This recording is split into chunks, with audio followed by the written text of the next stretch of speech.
Paano kung ang kaso mo hindi lang kasalanan, kundi pagiging kaaway ng Diyos?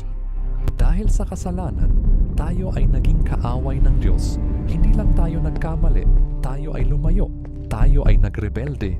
Ngunit may panawagan, be reconciled to God, iwanan ang galit, isuko ang puso, magtiwala at magmahal muli sa Kanya. Akala mo, ikaw lang ang kailangang makipag-ayos sa Diyos.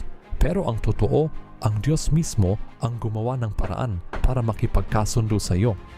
Hindi binalewala ng Diyos ang kasalanan, hiningi ng hustisya ang kaparusahan, at si Kristo ang nagbayad. Sa krus, tinanggal ang galit ng Diyos at ibinalik ang kanyang pabor. Hindi ka nakaaway, ikaw ay tinanggap, ikaw ay pinatawad, ikaw ay ibinalik bilang kaibigan ng Diyos.